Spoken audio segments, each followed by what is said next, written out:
Hello there, welcome back to another online lesson of our Elizabethan England course. So this next topic is integral to the whole course based on religion.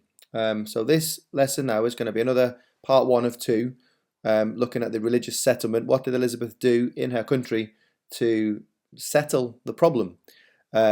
This first little bit is just going to set the scene a little bit, give you some context to religion, to the differences between the Catholic faith and the Protestant faith, because I don't think we can do the rest of it without understanding this to fully understand why people are willing to kill each other over their religion, essentially, even though they're both Christianity and they both believe the exact same thing. But of course, people were willing to kill each other for it. So let's start with this context part of the lesson.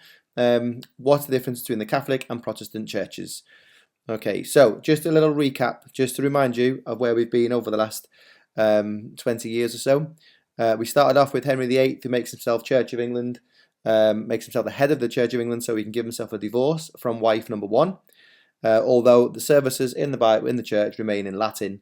No one's really sure, I think, confidently, whether Henry VIII became a Protestant or didn't, or was he Catholic light. No one's really sure, except for the fact, and I always think this as a historian, why would he allow his son, the heir to the throne, to be raised Protestant if he wasn't a Protestant? It's just a question that I sort of always had on the situation. So anyway, as we go through the 1530s, where Henry creates the church and the Reformation, England becomes more Protestant, and then by 1547, when his 9-year-old son becomes king, England becomes very Protestant. Edward and his advisors go on a bit of a spree of making sure every church becomes Protestant, whitewashed, all the glitz and glamour, all the gold is removed, lots of Catholic artifacts destroyed. This is called iconoclasm. So quite extreme to go from everyone being Catholic, everyone being Latin or listening in Latin, to Edward making basically the polar opposite of that. So that was the next 17 years after Henry VIII went on his mission. And then, of course, we end up with Bloody Mary in 1553, who takes the country right back up to extreme Catholic. So she changes the country back to Catholic. We'll talk about that in a sec. And burns 284 Protestants. Really quite the opposite. She brings back all of the gold and the glitz from the Catholic churches. So the people are a bit like, oh God, what's going on? Up and down, Catholic, Protestant. And then we get to Elizabeth. As we know, she's going to hopefully be quite moderate. She is Protestant like her brother Edward, but moderate, middle ground. She doesn't want to be extreme either way. I think she recognises that the country is fed up. All right. So this compromise, this religious settlement that we're going to do in this session and then the next lesson, is going to be something that she hopes will please everybody. I'm not sure it's entirely possible to please everybody, but she's going to try anyway. But keeping in mind as well that this Catholic cousin, Mary, Queen of Scots, is hovering about as well. Also that 90% of the country are Catholic and may well want Mary, Queen of Scots instead. Elizabeth is very keen to avoid a civil war. This is a powder keg waiting to go off. So, with that said, let's try and get our head around the differences between these two religions. Bear in mind they are both Christianity. Okay, so they both believe the exact same stories, the exact same Bible. Jesus died on the cross. God gave his son for us to forgive us. All of it's exactly the same, yet they're willing to kill each other. So if we look at Christianity as an umbrella, you know what we did with government as the umbrella, and we'll have a look at Catholic and Protestant underneath of that umbrella of Christianity. So Catholicism is the old religion. All of Western Europe was Catholic, have been since the Roman Empire days. The Pope is the most powerful man probably in all of Western Europe. And any Catholic country, what he says goes. The Pope is essentially God's man on earth, if you like. And this Protestant religion, this brand new religion that cropped up in the 16th century, really, if you look at what it is, protest, it's a protest movement, Protestants protesting against the Catholic Church. A lot of people felt the Catholic Church was quite corrupt. We'll have a little look at that in a bit. Certainly Henry VIII did, but I don't think Henry VIII needed much of a push to try and get rid of it, did he? So we've got these two parts of Christianity. Let's see if we can work our way through. So as always, most people in a country are moderate. middle ground, not extreme in any way. So we've got moderate Catholics and we've got moderate Protestants, the vast majority of the country. And then, of course, you have the extremes, which in Catholic terms is the Roman Catholic view, very strict, Latin, proper procedures to follow. And then on the flip side, you've got the extreme Protestants. They are known as the Puritans. They want to purify the religion and make sure there is no distraction from you and God. So that's what the Puritans are going to do. We'll meet them in a couple of lessons' time. They go on to eventually, if you know or remember from Key Stage 3, Oliver Cromwell kills King Charles I and bans Christmas and all those things. So this is the sort of branches of Christianity, but most importantly for us to understand is that they are willing to kill each other. So let's just check in where we are at the beginning of this story. So Elizabeth is queen in 1558. Bloody Mary died. So she, by passing a law through Parliament, made England Catholic again, officially, and also making the Pope the head of the Church again. Because if you remember from the English Reformation, Henry VIII made the monarch the head of the Church of England. So Mary has gone some way to reversing all of that and taken us back to basically before her dad created the Reformation. So now what does Elizabeth need? Thinking back to our government lesson, what does Elizabeth need to somehow do to make the country Protestant again? All right. So hopefully you've had a bit of a thought there. Pause the video and maybe answer in your book or wherever you're making these notes. What does she need to do? And then press play and we'll see if you were correct. So yeah, Elizabeth needs to use Parliament as well. Now, when we talked about the government last lesson, a couple of lessons ago, we recognise, don't we, that in the House of Lords, it's mainly Catholic bishops. So this is going to be one of the issues that Elizabeth is going to face. How is she going to pass this law to make England Protestant again when the bishops in the House of Lords can vote against it? And as Parliament is based on votes, this is going to be a problem for Elizabeth. So we will see how she manages, but this is definitely one of those challenges.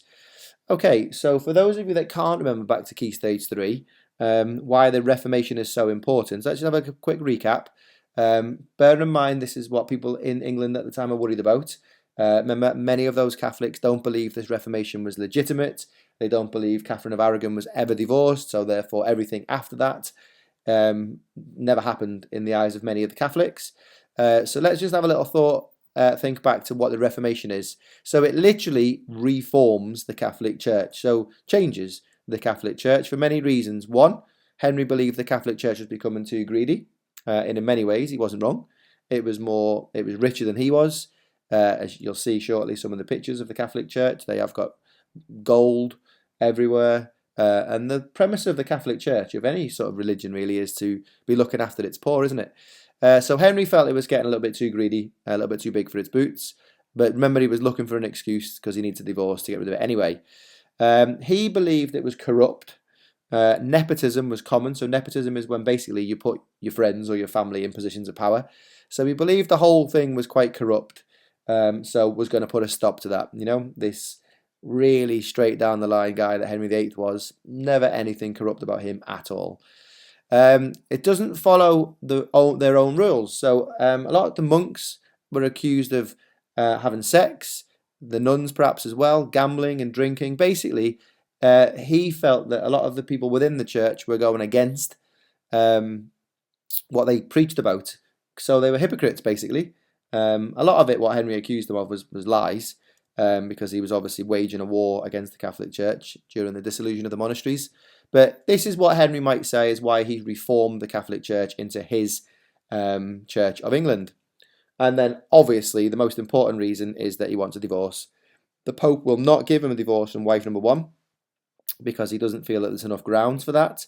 And the Pope, remember, has already given special allowance for Henry to marry Catherine of Aragon in the first place because she was married to his brother Arthur. So it's always a bit messy there. So Henry just got really angry.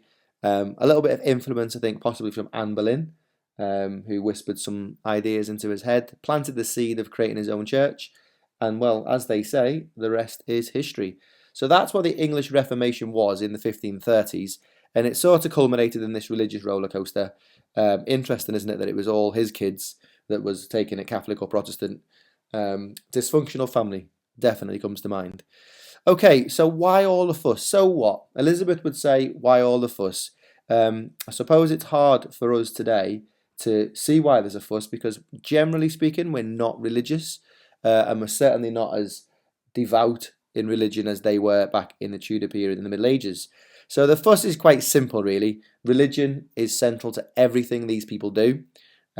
Everything, baptism, marriages, confessions, Catholic Mass, the whole shebang comes down to religion. Remember the Doom paintings we looked at in year 7?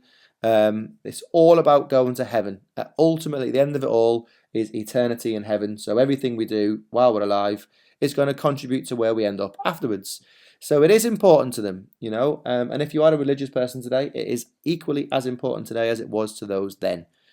Protestants believe, though, in a much simpler religion, a relationship between you and God that is accessible to everybody, no matter who you are or what you are. You could essentially be having a chat in your mind with God in the supermarket queue, wherever you might be, just you and God. Whereas the Catholic religion is a bit more formulaic. You know, you've got to go through the Virgin Mary to speak to God. You've got to pray to this person. You've got to go through the priest. There's lots of things that sort of just get in the way of a very simple religion between you and God. But principally remember that these are both Christians, but they're both willing to fight and die for their religion, which is what's going to set up this religious settlement. All right, so let's look at these pictures here. Pause the video for a sec and just have a little look at what you can see different. Maybe make a little list in your book of the differences and then press play and we'll carry on. All right, so it's quite clear to see in the Catholic Church, it is very impressive. It's got lots of colour, vibrant, gold. You can maybe see some images in the circles there of saints, of idols. You can see in the roof some of the artwork. It's just exquisite. Really, really impressive. Regardless of what you think of religion, the Catholic Church there is absolutely beautiful. And then the next picture just to the side is the Protestant church. Is this quite impressive looking church as well, really. The altar's quite nice. Initially, probably, it would have been much, much more plain. But compared to the Catholic Church, even this church is very plain.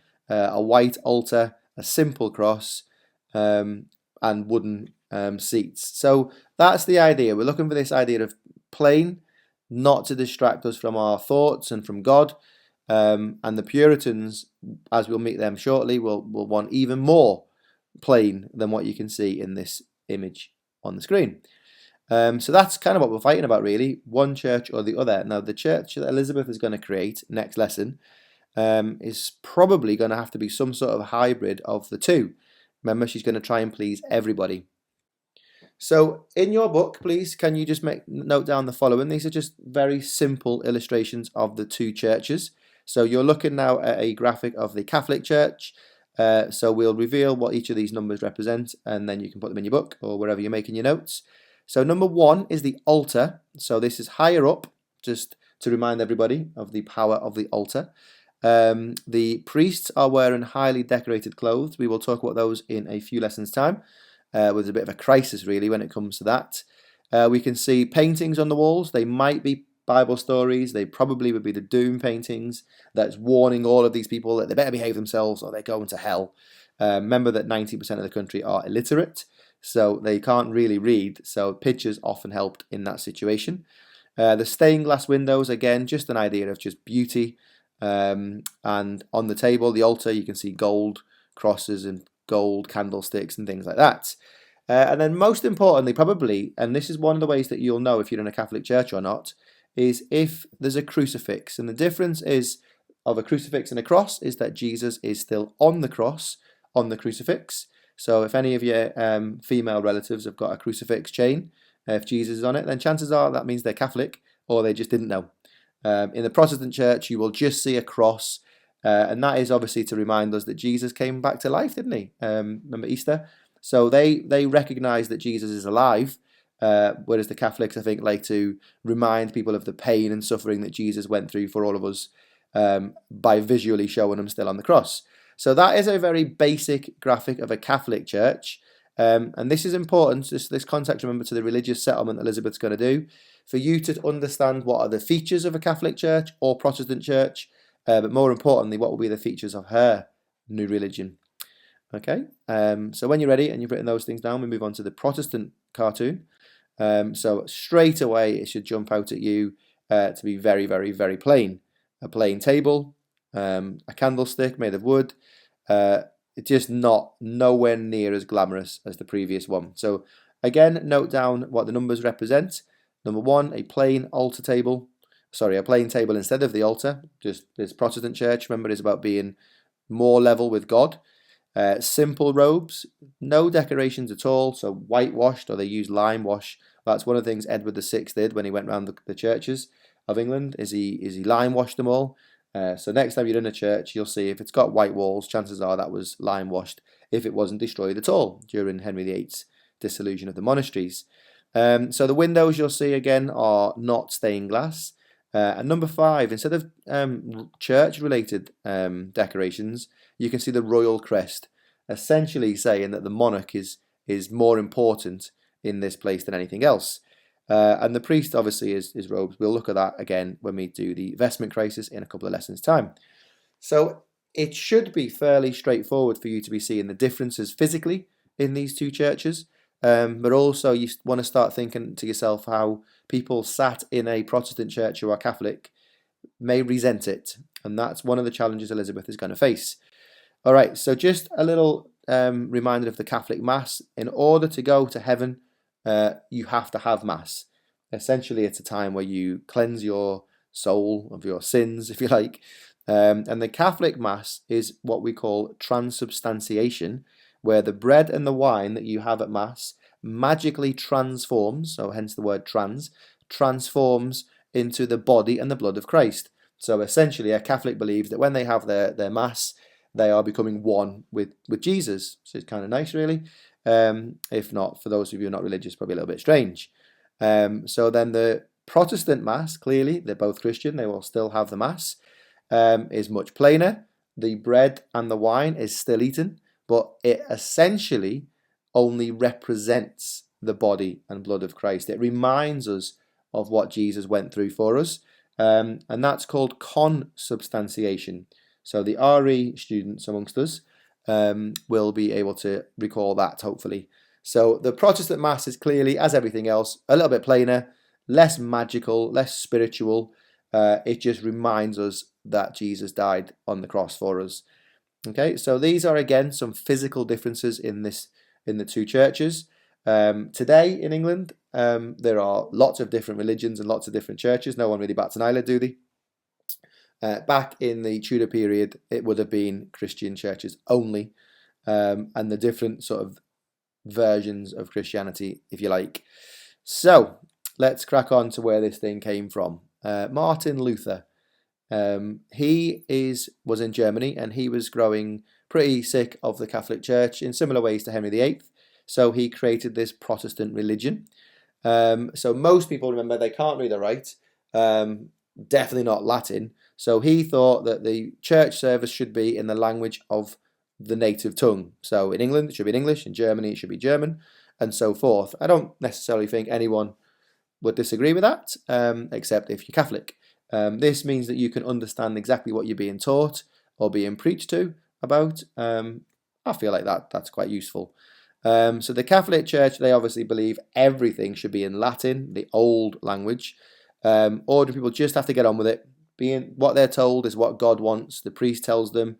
It doesn't matter if they understand it or not. They just need to do as they're told, and get on with it, because God is always watching. There's quite a lot of fear and threat, I think, in the Catholic religion, maybe compared to the Protestant faith. And then Protestants believe as well as the services should be in English, so should the Bible. So people can engage with their own religion in their own language and truly understand. And of course, therefore, the problem with that might be is they might start interpreting the Bible for themselves. And I think we can imagine why that would be a problem, can't we, later on. Okay, so Protestantism then, as a gist, you can see in the picture on the left with Elizabeth in her Bible that she is the centerpiece of the Bible. Not Jesus, not God, but Elizabeth. That kind of thing is going to upset some Catholics, I think, isn't it? So if she's going to try and please them all, she's got a funny way of showing it. All right, so once people were able to understand and study the Bible for themselves, they start to interpret whatever they feel, and that sort of happens today, really, doesn't it? People pick things out of the Bible that they can, I don't know, understand or use it for an argument or something, and they might leave out other bits that don't help so much. The point is, if you can understand it, knowledge is power, they say, don't they? So some people did interpret the Bible a little bit too literally, if you want to say, for the extremes. So these Puritans that we'll meet later, they took the Bible almost literally, and that started affecting their actions. Now they're Protestant, and Elizabeth's a Protestant, but surely even you can see now that the Puritans might start being a bit of a nuisance even to the Protestant Queen. All right, and we'll see why. So they are demanding that few of the traditional church ceremonies and decorations are in the Bible. So why are we having them? All right. Remember, they're taking it literally. So a lot of the Catholic services, they're just not in the Bible at all. Nor were certain offices such as bishops. There's no mention of bishops in the Bible. Essentially, that means that there's no mention of a hierarchy. All right. So if there's no hierarchy, then everyone should be equal. So if you go into the Catholic Church, you'll see the priest is higher up. He's got special fancy clothes. The Protestants believe that the religion should be equal on a level playing field. And the Puritans, they're taking that one step further. They don't want any hierarchy. So just pause the video for a sec and answer in your book or your notes, why might this extreme Puritan view be a worry for Elizabeth? When you're ready, press play and we'll carry on. So, obviously, if they don't believe in a hierarchy, then that means there should be no queen, no monarch at the top, no feudal system. So the Puritans will become a bit of a challenge. I'll probably confidently tell you that during Elizabeth's reign, more of a nuisance than anything else. But, as I said earlier, if you remember Key Stage 3, the Puritans under Oliver Cromwell eventually, in just less than 100 years later, will kill a king and will remove monarchy from England. So the seeds, if you like, of this Puritan threat are growing through Elizabeth's reign. They are just very much trying to purify all religion. So just this image then, before we start drawing a close to this context introduction, is the differences between the two churches. If you're asked the question 1, give 2 features of the Protestant church, then this is what you need to be thinking about, all right? So we've mentioned already that the Catholic Church is in Latin. Basically, a good way to try and get your head around this is whatever the Catholic Church is, the Protestant was opposite, and then vice versa. So if they want Latin, the Protestant Church wants English, all right? The Protestant faith is, in their belief, the true faith, as is the Catholics. They believe theirs is the one true faith. There's no pope, because there's no pope in the Bible. In the Protestant religion, they have their own language and you can have your direct relationship with God, whereas the Catholics believe that you have to go through a priest to get to God. So let's break down some of these differences in the two churches. So in the Catholic faith, you can see there with number 1, the church is a hierarchy. The Pope is at the top, then the cardinals, then the archbishops, bishops, and then the priests. And remember, the word for all of those people that we learned in the first lesson is the clergy. They're all members of the clergy, so high up members of the church. Number 2, in the Catholic Church, the church can forgive your sins if you confess them to a priest. So you might have seen in films, or you might have even seen it yourself in an actual church. You go into what's called confession. The priest is in the booth next to you, and you confess your sin, and he has the power to forgive you. All right. So remember, everything that we're saying in the Catholic Church generally is opposite in the Protestant Church. During the Mass, the bread and wine, remember, transubstantiation, magically transforms into the body and blood of Christ. And then number 4, priests are special and therefore they should wear special clothes. Number 5, the churches are highly decorated in honour of God, and priests cannot marry. Priests and nuns, they devote their life to God, a life of celibacy, so they won't have sex, which is one of the arguments, wasn't it, that Henry VIII accused them of saying all this, and behind the scenes having a bit anyway. So they're the sort of main bits of the Catholic faith. There's lots of services in there, holy sacraments, lots. There's about 7 sacraments, whereas the Protestant Church is only 2. So they're the special services and milestones of a Christian's life. So if we just very quickly whiz over to the Protestant side, there's no hierarchy. There's no pope, no cardinals. It's not necessary to have archbishops or bishops, just the priest and you telling you stories from the Bible. Significantly in the Protestant church is sins can only be forgiven by God. So no human, no priest, no bishop, no pope, no nothing but God can forgive your sins. So that's quite a big difference in what people have been used to for their whole lives up until the Reformation, really. They may have done something wrong and they simply would have gone to church, gone to confession, and that would have been that. Now, it's a bit more dodgy now, isn't it? That whole idea of getting into heaven, their lives are what they do is starting to become a little bit more important, almost like racking up lots of experiences that when you die and go to heaven, someone's going to show you all of your choices in life, and then that's when you find out. Whereas a Catholic probably believes that they're going to heaven because the priest has forgiven them of something they did wrong. So that's a massive, massive change mentally. Number 3, the Mass, again, remember, only represents the body and blood of Christ. No magic miracle, no transformation, it's just bread and wine. Number 4, the Protestant church would say the priests are not special and should not wear special clothes. And the churches are plain and simple so as to not distract from God, you and your thoughts. And in the Protestant faith, priests can get married and they can have children. So very sort of progressive, you might say, or modern. But you can see from this image on the screen now that there's a lot of conflict between these two faiths, even though they're both Christians. Now, interestingly, Elizabeth herself wasn't too much of a fan of number 6, of priests getting married. So she's got some old ideas still a little bit. But of course, yeah, she was raised really in a Catholic world. So when you've understood that, perhaps you want to make some notes of these things or some dual coding. Perhaps it'd be a nice idea to get your head around some of these changes. This is just setting up so that when we do Elizabeth's religious settlement, so her religion, she's going to take into mind all of this to try and create a religion that is equal or will please as many people as possible. Don't forget, folks, that 90% of the country are Catholic at this point. So it's a balancing act, isn't it, for sure? All right, let's move on then. So just to remember, all our lessons are on our website. We've now done some context. Hopefully that's helped you to understand a little bit about the differences of Catholics and Protestants. The next lesson to follow on will be the actual religious settlement, the religion that Elizabeth creates that will hopefully be moderate and will please everybody. So we'll see about that. So see you shortly, and thank you very much once again. Goodbye.